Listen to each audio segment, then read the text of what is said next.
Hello, guys. We're Okay, back. here we. I don't know if this is an official episode of the Whiskey and Cigarettes podcast, but it may as well be because we've been away a while. Yeah, and it'll be fun to catch up as well, and between ourselves, and also, I mean, I'll have to give you a proper catch up, not the cliff notes, but I think it's good to make a kind of summary video, just a bit of an update, as we haven't really streamed for a few weeks now, um, on just Tina's trip to Cannes, how it was, just taking it from a perspective of networking as well with people, and talk a bit more about the screenplay. I was very lucky and had the opportunity to pitch and talk about this with a few people. And yeah, and I want Tim to contribute as well, so it's not just me And speaking. this is the first time we've talked live for since her trip, so I don't know any of this stuff either. So we're all learning this in real time. So I look forward to finding out what she learned because Cannes still is the premier film festival in the world. And streaming and all that has kind of depreciated the value of a lot of these places, but that is still one that all the big shots go to, and even many non-big shots to pitch ideas and network and meet people. So I look forward to hearing what you learned and what you have to say, because that is still probably, along with Sundance, which recently moved to Colorado for next year, which is going to be huge. Wow, 27. Yeah, that's Robert Redford nice. Sundance is now coming to Boulder, Colorado in 2027. Oh, we love Robert Redford. So that could be a big deal. But Cannes is still probably the top of the top. So I look forward to hearing what you learned. Yeah, I mean, I would say that, Cannes isn't just about film premieres. It's also a strategic place for industry professionals to meet filmmakers and investors as well. That's a big thing. Mm. To discover what stories are trending and just identifying the right people to align with, not just creatively, but professionally as well. In terms of industry trends as of 2025, because that's something that I always like to look into, I would say that independent films are evolving much more in 2025. So you'll be seeing a lot more genre based stories, a hybrid of documentary fiction projects, a greater demand for female led projects. And I believe it was Nicole Kidman who recently said that she works with a female director every 18 months. Um, was it 18 months or 12 months? Something Which like is that. good Yeah, because, yeah, that's true. yeah, yeah. But because you did mention streaming, I will say that truly what I personally identify with to be a marker of success is shifting away from the red carpet glamour, because that's just 2 minutes of your time, and Hmm. towards intellectual story driven films. But in order to do that, we have to also be realistic and remember that because it's 2025, the rise of streaming affects how actors choose roles today. It's Hmm. not just about how And how they production make takes money. place. And how they make Yes, money. and in the way, yeah, and then in the way in which we consume films, it has ultimately changed the nature of film markets in terms of profits as well. Like back then we had DVD sales 6 months following the theater release, right? So I think it's important to stay focused on the work And and before the that, we had substance. VHS sales 6 months to a year Absolutely, after the yes. movie came out. And Cassettes, just one yes. thing to add in before you get too far in here is we've talked about privately before.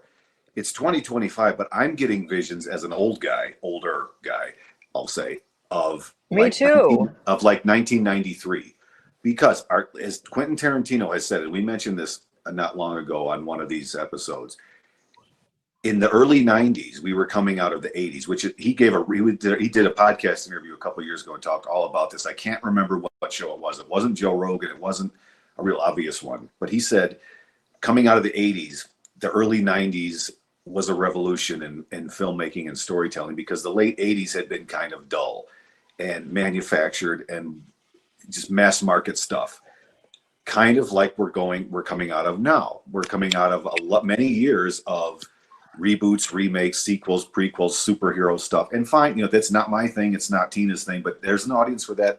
There's a place for everything and everybody. But it's that was kind of what Quentin was saying. The late 80s were like this mass market stuff, not taking chances.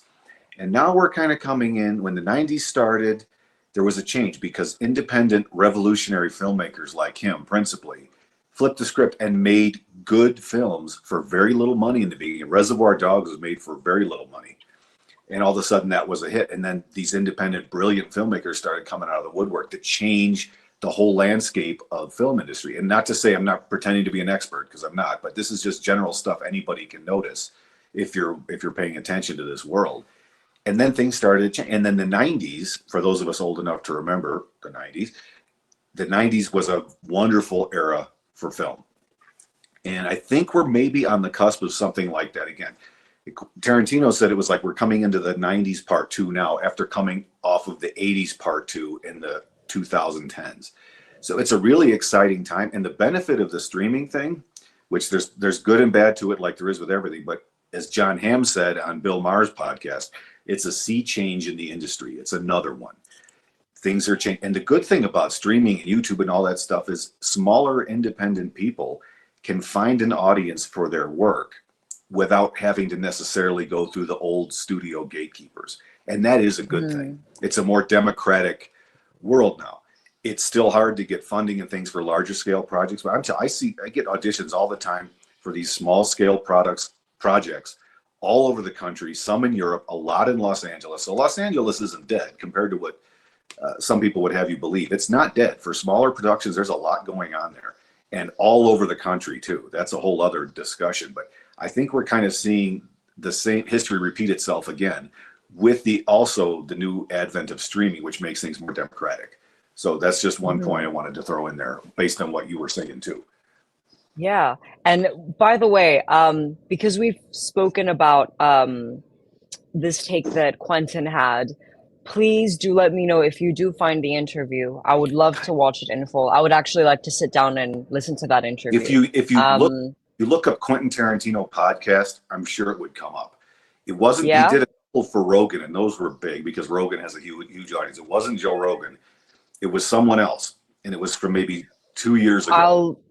I'll definitely want to. Yeah, I will.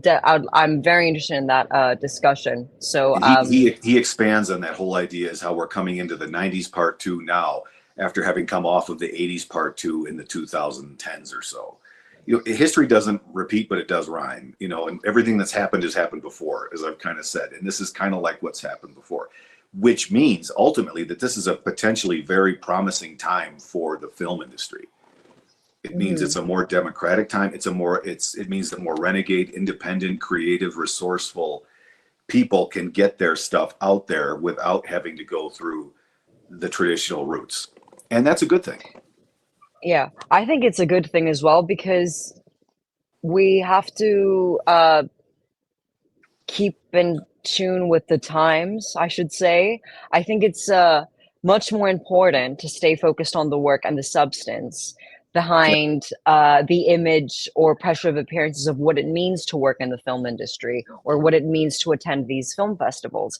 And I also think that I personally, I'm excited because I think it's a different thing when you're maybe a kid growing up in the early 2000s or in the 90s or in the 80s, and your idea of the acting profession is what you have grown up with. But when you're actually a professional working in the industry and working with people, I'm not interested in how the studio system worked in the 1950s and the old studio system. I mean, I've written about it, I've looked into it, but it's interesting. I'm a modern. But like I think also we're modern people, we're modern actors of our time.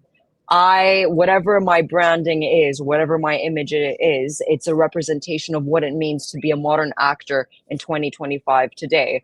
I'm not going to try and, steal like ideas of beauty or, beauty ideals of what women looked like in the 1950s or during Marilyn Monroe's time. That is outdated. It is old fashioned. And so it's very easy for a lot of actors to go with, the old Hollywood glamour look, which a lot of women do. And a lot of women try to like mimic or imitate people like Marilyn Monroe, but it's old fashioned. So I think like someone like me, who probably has ink as well and tattoos, I don't necessarily show my ink off during my headshots because I don't want to typecast myself. But if you're looking at actors today, it's very plausible and kind of, should I say, inevitable for an actor to have tattoos if they're from this generation. I'm not saying it's preferable, but it's just, at least whatever I represent, it's a representation of what a modern actress looks like today in 2025. That's And something I'm that came actually, after my generation. My generation didn't do that, yeah, your but it's generation kind of didn't do started that. Your with. generation's a bit more classy. Well, no, it's just different. It's just different. But you Yeah, make a good point. And yeah, another thing that's different about now is that we don't want to confuse the word actor with the word influencer. They are not the absolutely. same thing. They are not. Go The ahead, acting Tim. Go profession, ahead. well, no, not to go off on this, but the acting profession is a lot of behind the scenes grunt Yes. work No, Tim, and Tim, hustle that no one sees. That no one Tim, sees. you have to talk about this. There's a reason. Please. Bitch Okay. about the influencers, and No, I'll I'm not tell you going to why bitch in a about them, minute. but it's not the same thing. Just because Of someone's course it's not. pretty, man or woman or whatever, is pretty and can sell products to Instagram followers does not mean they're an actor. An actor, Absolutely. an actor is a craftsperson. An actor who's someone who, okay, now it's fun. It's a cool job. We make pretend for a living, but to do it well takes a lot of work, and it's a lot of behind the scenes stuff that nobody sees or appreciates. And any actor who's really serious about it will tell you that. Same for directors, screenwriters, producers, any of that.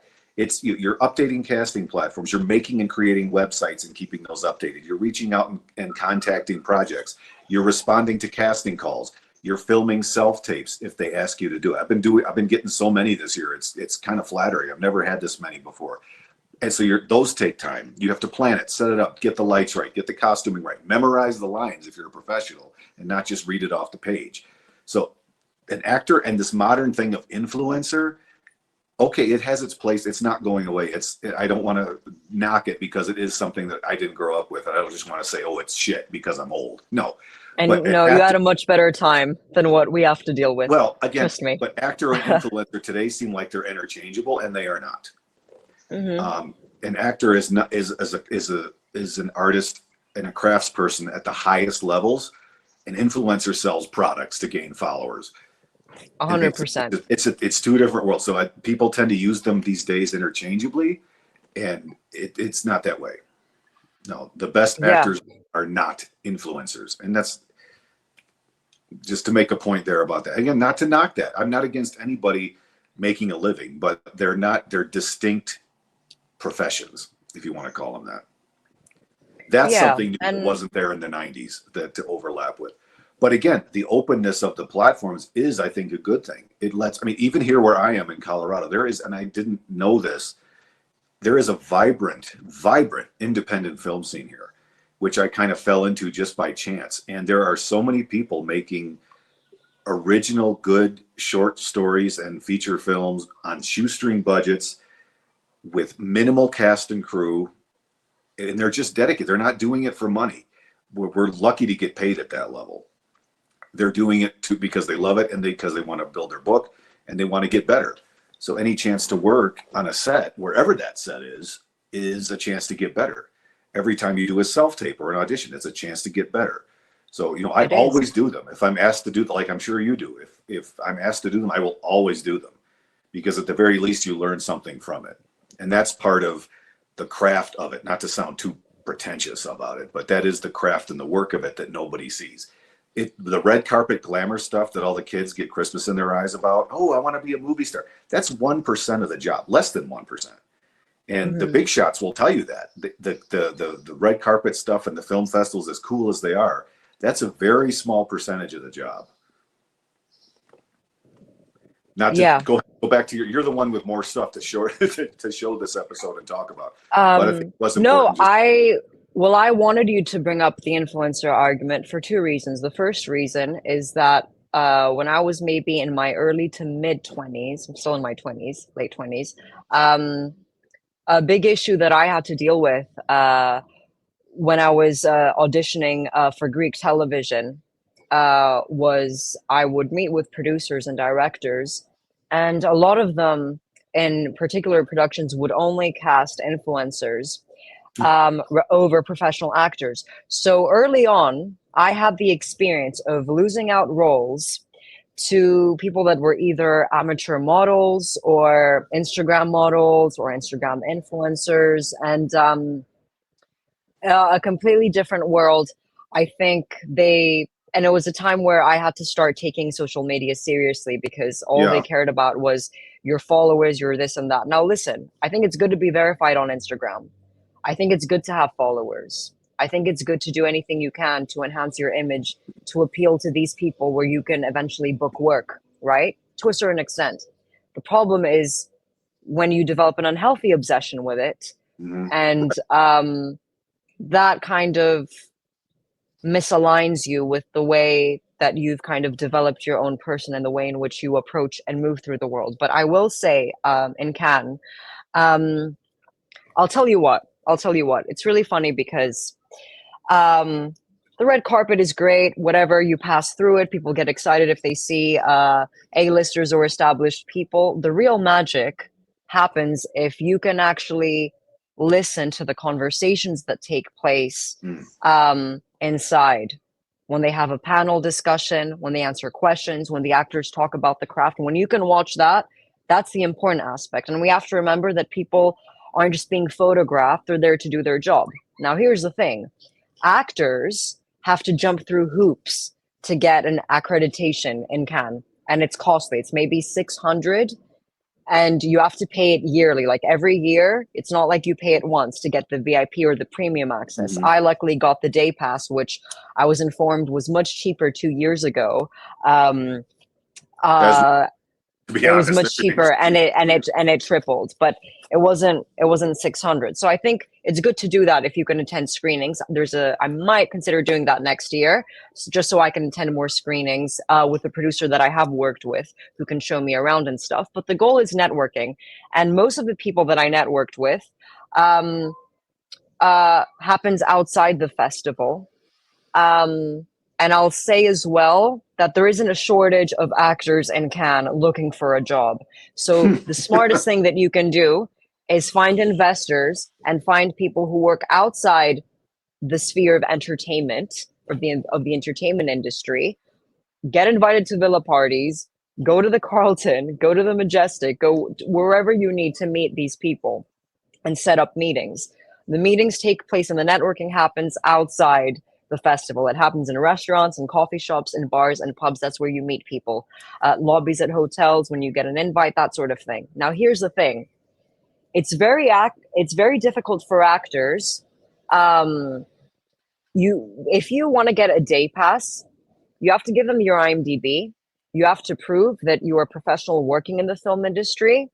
Um, you have to have recent film credits, um, or be invited by the festival or by production slash distribution company. So when you apply for accreditation as well through the Festival de Cannes portal, you have to do it months in advance as well. Now, here's the issue, Tim.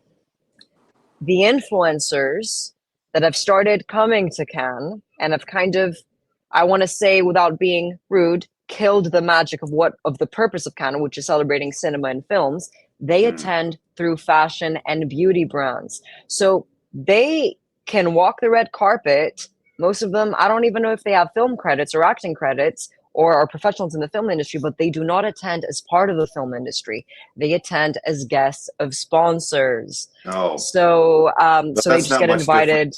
Other things Yeah, here that yeah, and that's just part yeah, of the world now, unfortunately.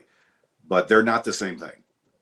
They're. Now, yeah, I'm not saying that making those videos and things that influencers do doesn't take effort. Of course it does, but it's not it the same does. thing as being an actor.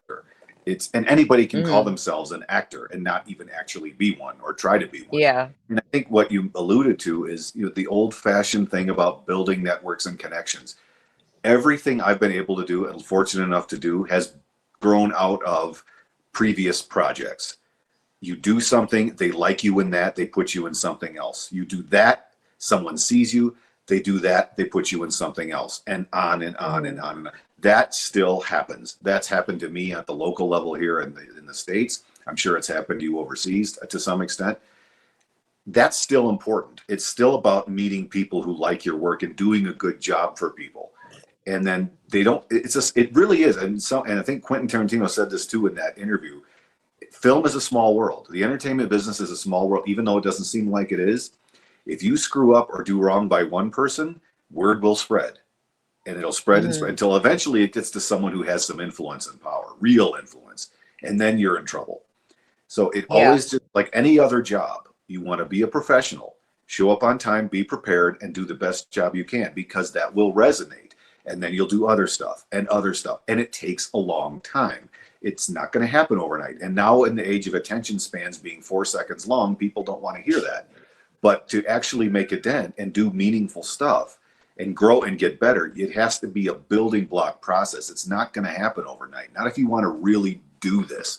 And I don't think all of us know that when we first start. I certainly didn't. Um, Yeah. And it's funny because even with Can, when you actually come in contact with all these influencers and you see them as well at hotel lobbies and stuff, it kind of really, you kind of see it in person how these people are living beyond their means and they're just in costume. They're not real people. There's no well, substance. And it doesn't even matter if you have a beautifully crafted face. It's like it's like you just see beautiful doll faces, but there's no substance behind. There's nothing. There's no person behind. It's a bit scary. But I think also as a Greek person, I'm half Greek, so in Greece, like a few of the Greeks, they have a few contracts with like some fashion brands or even Nescafe coffee, and they take one photo on Instagram. And then in Greece, all the journalists produce articles being like, oh, this person walked in Cannes, walked in Cannes. Let me tell you something. I was in Cannes. These people get photographed for 2 minutes, and I didn't even see most of them. Like, there are such small people in the real world. That's the first thing. The second thing about influencers is that what you see and access on your phone means diddly squat, okay? Influencers are invited to wear these brands' products. Um, their travel is covered, accommodations, styling, makeup and hair teams, the arranged photographers and media coverage. Like these are PR appearances. They're not professional accreditations. And their mm, passes are event based, which means it is not tied to the official film schedule. So in reality, they don't really have much influence. And influencers generally they receive these event specific red carpet invitations, not full festival access, which kind of defeats the purpose if you're only there for a single screening and not attending the panels, the press rooms, where the magic actually happens. So it's very misleading for the actors or filmmakers who want to apply directly for an accreditation to have the professional can experience, because you have to show industry documentation, you have to wait for approval, and do it months in advance to make sure were that you, you're eligible. speaking of those, were you able to see some of those panel discussions? Was that something you were able to go see? Uh, no, personally, Okay. no, because I arranged my trip very differently. Before I went on my trip, I said, I've worked with these people, I'll be meeting these people, I'll be attending these meetings with these people, and I will meet so and so and so and so and new people. And my goal in mind was I'm gonna book work for the next 6 months. I'm gonna go there and network to book my next acting job. That was just one goal. Another thing was to pitch this screenplay on Terry, and I kind of just went with a plan as to how I was going to do things. But I made some new friendships, which was very good, and I actually met um, actors who I'm going to keep in touch with, some of who I could even cast in this series, which is quite good, which I haven't told you about, but maybe we can No, I save don't that know for any of this. later. We're learning this all Yeah. together. So I think it's very good. I mean, ideally, the more I talk to these people, I just realize that maybe I wasn't made for this business, and by this business, I mean being an entertainment lawyer, because I think maybe my life and my career trajectory, if it was tweaked just a little bit and I pursued, entertainment law at UCLA, or just had my contacts to get into entertainment law and pass the California bar and become an entertainment attorney there, like my life would be different. But I think I was probably meant to be a producer, because I think with everything that I know about entertainment law, I think I would position myself very well. Like I spoke to a lot of actors, a lot of great actors, um, but different styles, different types of people. And I sometimes question if I'm made for this business or if I'm meant to be a producer instead.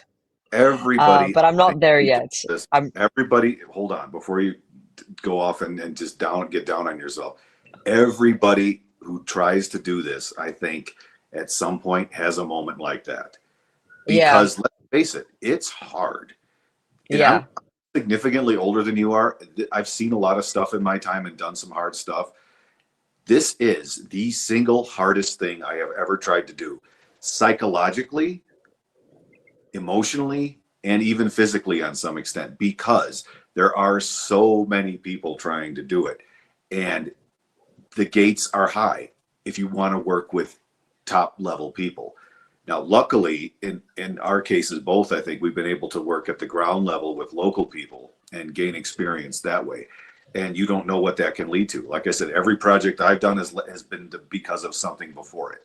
And it's small, it's low budget type stuff mostly, but it leads to other things, and it's led to other things and continues to lead to us. So that's worth something too. And I think, but everybody who does this, I think, has a moment. I've had more than a few going, what the mm, hell are you doing? Why are you even trying? yeah, But again, if you want to do it, you have to try, because, you can yeah, live a life for 60 years and work in an office and do all that and raise kids and have a family and have a mortgage and all that other stuff. I had a house for many years, had a mortgage by myself, not easy. For some of us, that life just won't cut it. And for some, that's great. That's yeah, the traditional path. People, we need people to raise good people. But if you're in this business, you're just a different kind of person. That kind of life yeah, doesn't really cut it for you, and you want to try to do something else. So you may as well give it a shot rather than regret it later. yeah. But the hard part is persevering. It's very tough. It's very tough to put the effort into this kind of stuff and feel like you're getting nowhere. It happens all the time to everybody. And even the big shots who are well established now will tell you stories about how they struggled.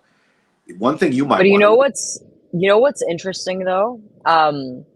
I met a few American actors um, who are based in the UK, and it was actually a really smart move. And I never even considered it or thought about it. And they moved to the UK, Tim, because the competition was much less. So Mm, if you're looking for American speakers in Europe, those Americans are your first option because they're mm, based in the UK. yep, So makes it's sense. that sort of thing that's very smart. You know, when my sister did her acting training in New York, and she worked with Mike Nichols and Anthony Hopkins, took some classes with him, and Philip Seymour Hoffman. So Mike and Philip have passed away now. Something that Mike Nichols said was, don't feel like you have to get started in New York. Like you don't have to get started here. No, And it's very especially now. interesting because, Especially but you now. know what's, so like Colorado would be perfect, or like, what's that other state? There's another state. Hold on. Atlanta, Georgia, George. Georgia. There's a lot Oh, of productions that go on in Georgia. well, that's Yes. okay. That's a good point. That leads to, I don't know if you want to get into that or go back to Cannes, but we can touch on that if you want to. That's the sea Yeah. change. Another one I was talking about. Stuff leaving California, unfortunately, in Hmm. a lot of ways, and going to other states. And we touched on this in the previous episode. Other states are aggressively stepping up to try to lure production to their state by giving them very generous tax credits and Low other production costs. low production costs, setting up facilities, building studios, and they're aggressive. I mean, Kentucky, Georgia, like you said, Atlanta, Austin, Texas, Arizona, New Mexico, to some extent, Colorado, Idaho, even New York State, South Carolina.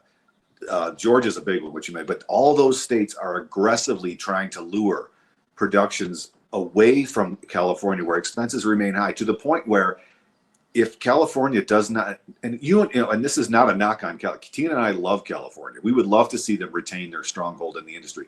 There's a reason why the studio moguls set up shop in Hollywood 100+ years ago. The weather, the natural beauty, the advantages of being close to the sea, the variety of geography lent itself well to shooting. But they're behind the eight ball when it comes to costs. I mean, if it's less expensive to fly a production cast and crew to Ireland to shoot than it is to film 2 miles away on the Paramount lot, we have a problem. And now to their credit, it seems like LA is starting and California are starting to get their act together going, oh shit, if we don't match these other states and get aggressive, we're going to lose everything. And LA will be the next Detroit, meaning it's going to be a hollowed out shell of its former self. And I think it's starting to scare them now because they're starting to step up and make counter offers to some of these other states trying to lure production away. Is it too little, too late? I don't know. It remains to be seen. But yeah, that's a real concern. And it's not just in the States. It's where you are. It's the UK. It's South America. It's everywhere. They're being proactive and offering all these juicy incentives to get production away from California, where costs remain high, and you can't blame them for pursuing it. So it's like California has to step up, or they're going to get their lunch eaten by these other states and other countries who are aggressively supporting production. And it's also not about just production costs and filming being expensive. I mean, I think it was very interesting, I should say, because Mike Nichols basically told my sister Mike that you Nichols don't goes have to back get a long started. way. Mike Nichols is a Yeah, veteran. yeah. So she basically, had this idea in the back of her head always that, you don't have to get started in New York. There's too much competition anyway.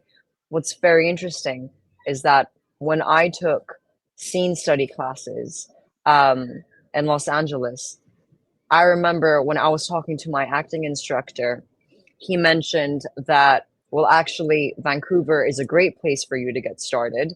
Um, That's Vancouver and another New one. York Vancouver and New York have an actor population of 100,000. So 100,000 actors in Vancouver, New York City, whereas in Los Angeles, it's 300,000. So listen, 100,000 is a lot, but competition is significantly less. And I believe in the UK, it's 80,000. I can't remember. I think it's 80,000. I don't know if yeah, that's going to continue, because as production moves away from California, you might see that drop. People will stop moving there for film and television. And let's be honest, with the changes, you don't have to move there to be in that business. In fact, like you said, it's disadvantageous because the competition is so much fiercer. It's better to get started in other places. Like where I am, it's a very small but vibrant and passionate hub of creative people doing this work. And eventually the hope is that you parlay that into bigger and bigger things and maybe eventually get to go out there.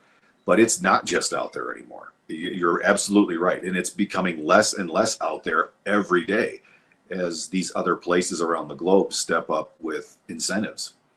yeah. And I think I always like to picture California as this digitalized future, not just because of the big tech guys who move there, but I think also it has more to do with, like, I think it's more suited to, like, maybe the influencer culture and that sort of thing. And Maybe, yeah. speaking of influencers, I just want to clarify in this video, it might seem like we took a bit of a dark turn complaining about them. I don't want to complain about them because I actually, listen, I went to Cannes, I saw them at work, and I have to respect that this is a business, because Cannes is not just a film festival, it's a global media spectacle, and there's people from different areas of life. I may value the investors more who work outside the entertainment industry because they're bringing the money in. If there's anyone to have conversations with, these are the valuable people, serious people that you can have discussions with, them and entrepreneurs who are interested in investment. However, fashion brands are also huge sponsors and they help fund the event. So I would say that the red carpet serves two purposes. The first thing would be industry recognition, filmmakers, cast, crew, advertising, talking about their work, right? Doing their job, what they have to do, but also luxury branding and global PR.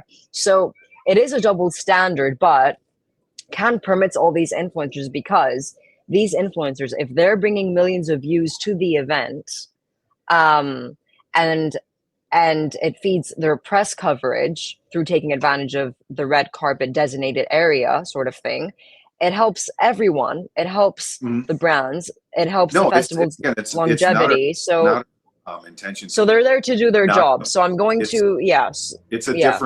different industry, or it's a different job than acting.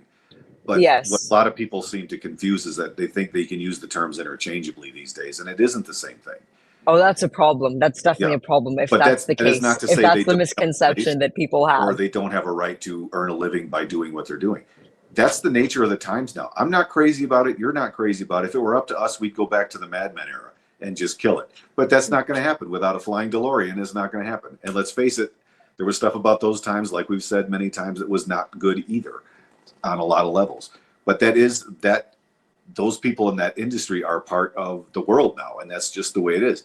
And however anybody earns a living is fine. It's hard enough anyway. And if people can get away with making a living doing that, more power to them. But acting and influencing, so to speak, are not the same job. That's the point we're trying to make. Despite what some people, Absolutely not. Yeah, yeah, and modeling is not acting.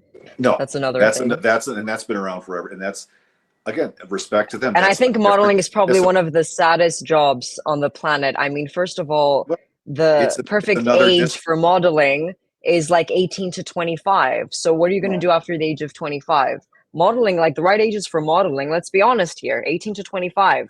That's the age range. So I don't know what these people do after. They write a book, get into holistic health and wellness. I don't know. well, I at think some point you have to probably are forced to branch out if you want to survive and evolve and grow as a person. You oh, can't just rely absolutely. on Oh yeah. Oh so yeah. it's a different it's a different time than it was in the early 90s and before that, but in some ways, like we said, it parallels the early 90s in terms of the film business, because I think we're starting to see, as and that's just, this is not me just saying it, this is what Quentin said. He goes, we're going through the And 90s it part was very two well said, which is why I'm going coming. to have to need Quentin's interview. I would love to Yeah, watch it I and don't listen remember. to it. Just look up if anybody's interested. Quentin Tarantino podcast. It'll come up. I think it was done in like 22 or 23, and he basically says what I just looked over, but it was Yeah. more. Well, I definitely want to really look and study his take on the industry changes from like the 90s and stuff in the 80s, the, downturns and stuff. So I'll definitely want to look at that.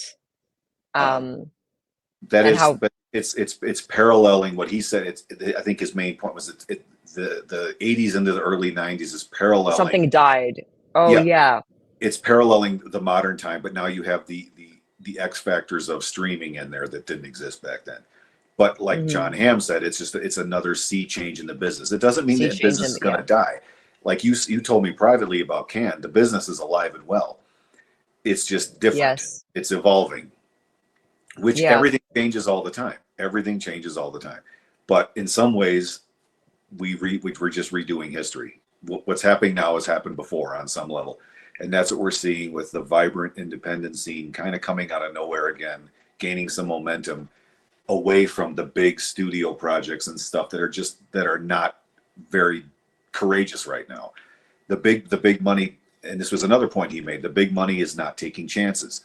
The big money is playing it safe with reboots, sequels, prequels, superhero stuff, because they know there's a ready audience of that very important 18 to 24-year-old demographic or whatever it is that will pay to go see that movie. So that's what they do.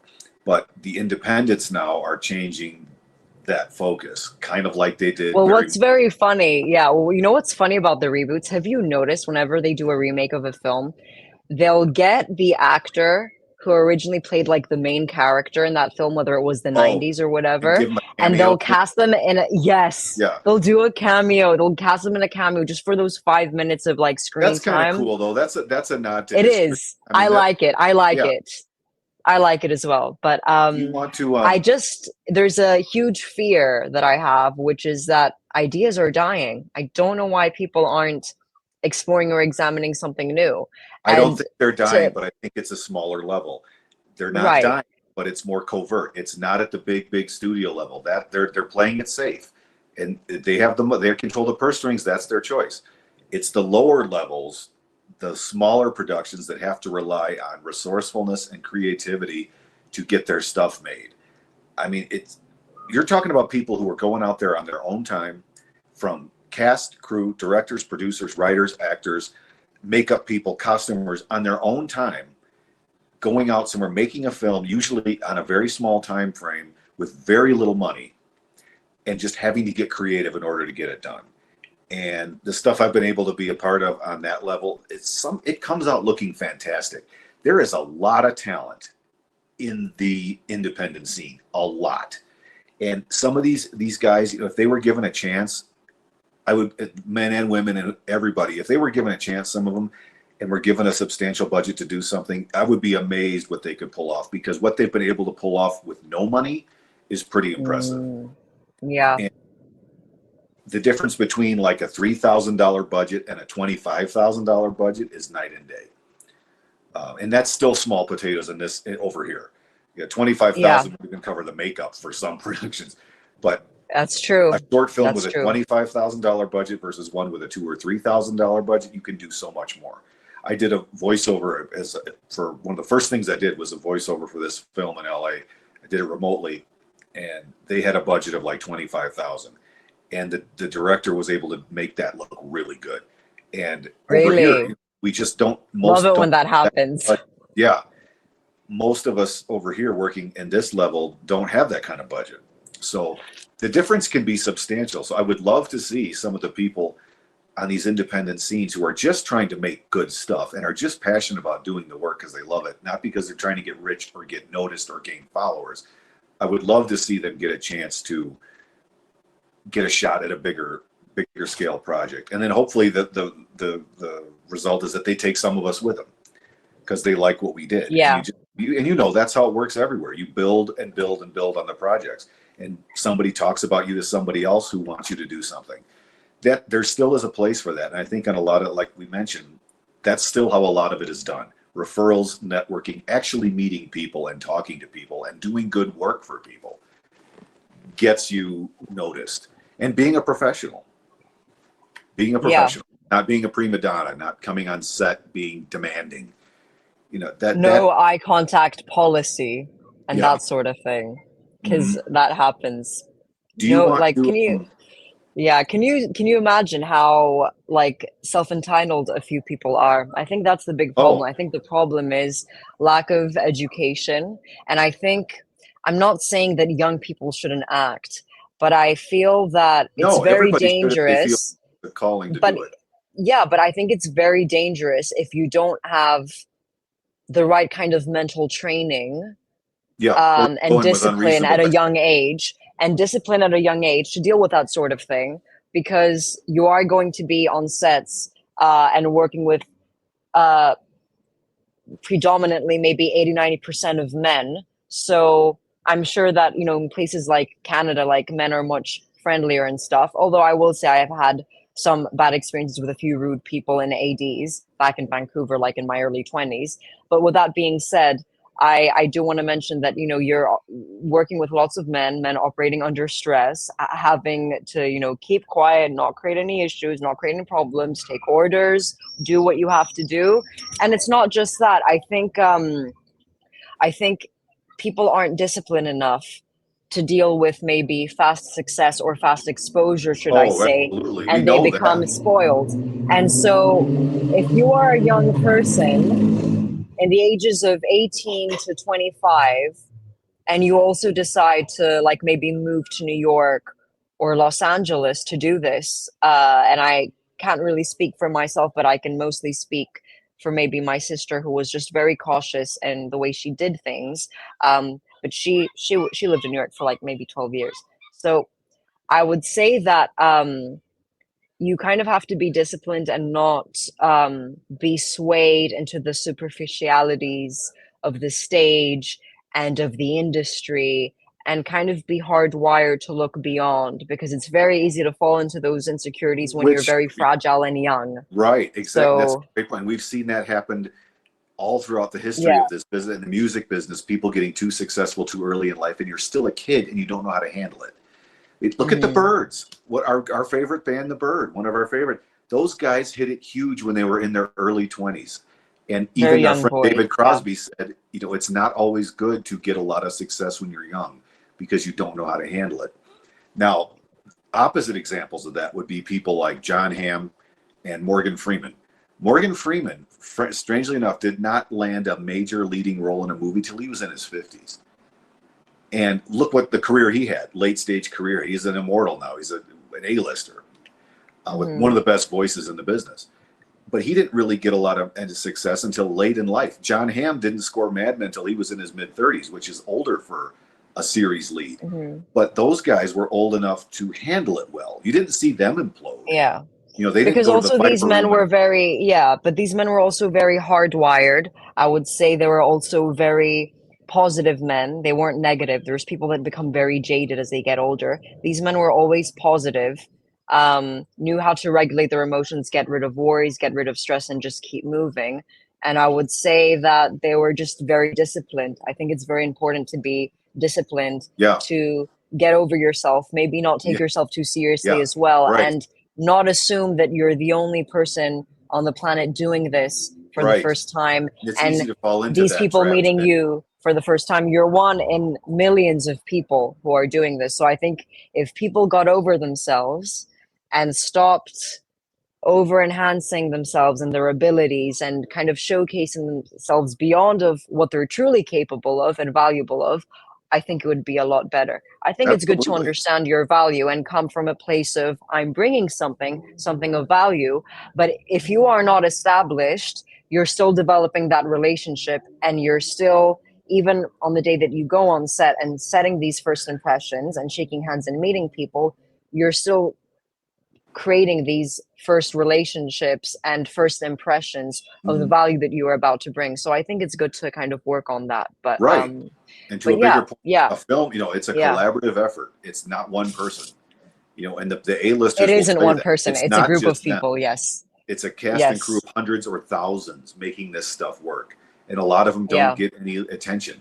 They do it because they're good Hmm. at their craft and they love it, not because they're getting attention. But it's not, you know, just because, you know, an A-lister is attached to a movie doesn't mean that they're doing it all themselves. It's hundreds Hmm. of people making that work.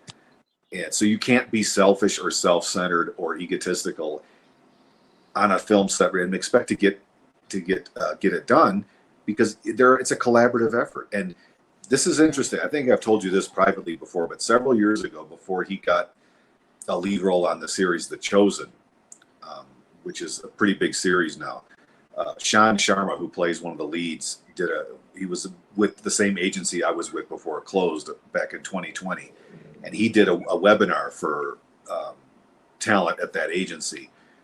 And one of the things he said, it was a really good, it was like 3 4 hours. It was before he hit it big, so he had the time to give. But he said, being professional is one of the most underrated skills in this business because it's rare. And I was like, really? He goes, no. He said, That's not good. you'd be amazed how rare true professionalism is in the entertainment industry. And those who show up, do their jobs, are dependable, don't create extra trauma or work or trouble. Hmm. Those are the ones that people want to work with. He said You it's a can put them rarer, to work, yeah, right? it's a rarer Yeah. trait than you would expect. So it says if you are like that and you are professional and you do a good job, that leads to other things, which is something that I've seen on a small level, even in my own life, as I'm sure you have too.